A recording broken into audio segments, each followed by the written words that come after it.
The answer is absolutely. Now, this is a rather serious question, and obviously, we're not in a position to give specific medical advice for any particular individual, but it does go back to what it was you and I, Brenda, were talking about earlier in the show. Your old long-term diabetic husband is suffering the expected circulatory effects, talking about eyes and amputation, infections. Is there anything that they can do at this point? I'm so sorry, Lori. This is must be very, very difficult time for your family. The answer is absolutely.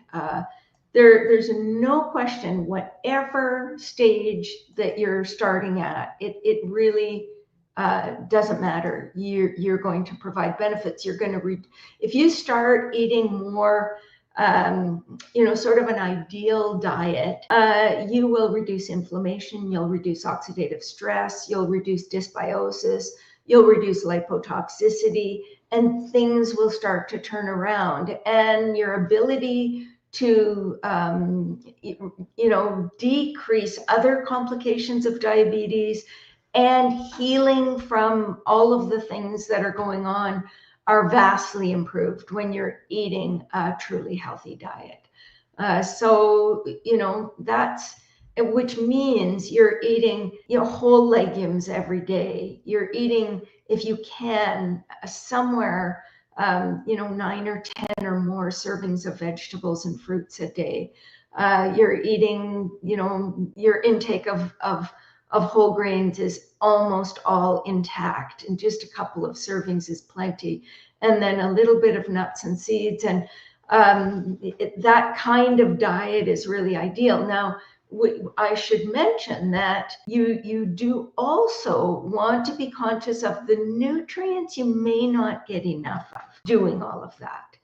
And so vitamin B12 and vitamin D are two things, especially in Canada, we need extra vitamin D to maintain a reasonable vitamin D level. We need B12, especially if you're on metformin, you need to worry about it even more. But if you're over 65, which you folks are, you might want to be doing 500 to 1,000 micrograms a day of B12.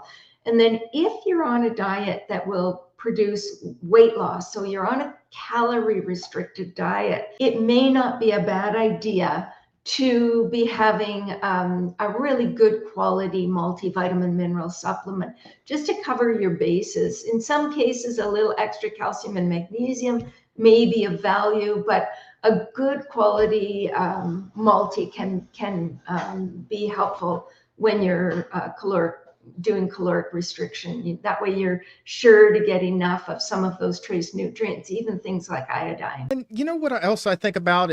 And we don't know this gentleman's particular situation, but it kind of makes me think of that Tupac song Changes, where he says, you see, the old way wasn't working, so it's on us to do what we got to do to survive. And so it's like, I think about if this guy has been eating a certain way, even if it's the diet that had been prescribed for him, but his symptoms continue to get worse, why would you continue down that path? Why wouldn't you try something different? At that point, when you're facing such dire consequences, it's almost like, what do you have to lose? And again, we're not giving specific, medical advice for anybody here, not one individual, but I just kind of look at it in that regard. And I think that it's so hard for a lot of people to kind of wrap their mind around searching for another path than the one that they've been going down, the one that they have been told to go down. And I would just encourage people to keep searching, keep your flashlights on and keep searching, even if it's awfully dark around you. You know what I mean?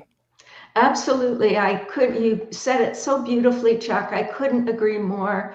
If you change your direction 5%, you're still going to get where you're going. You really need to do an about face to make a huge difference. And I think of my dad, who died of complications of diabetes several years ago. He was just not willing to make the big changes. He made changes enough probably to extend his life an extra 20 years, but he didn't make the kind of changes he would have needed to make to completely drive his disease into remission.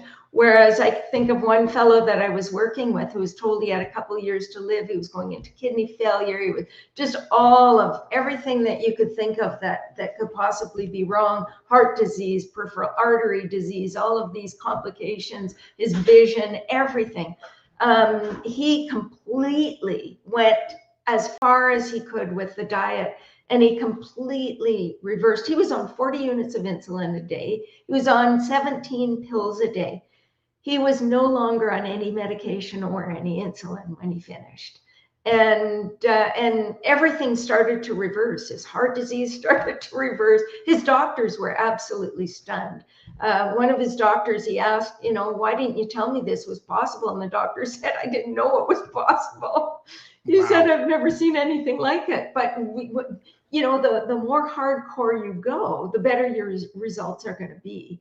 And so you might not be willing to go to that extreme, but you may be willing to make some smaller changes like my dad did. It extended his life considerably. Instead of bacon and eggs for breakfast, you're having oatmeal and blueberries with flaxseed sprinkled on top. That's a win, So any step you can take in the right direction is definitely worth taking.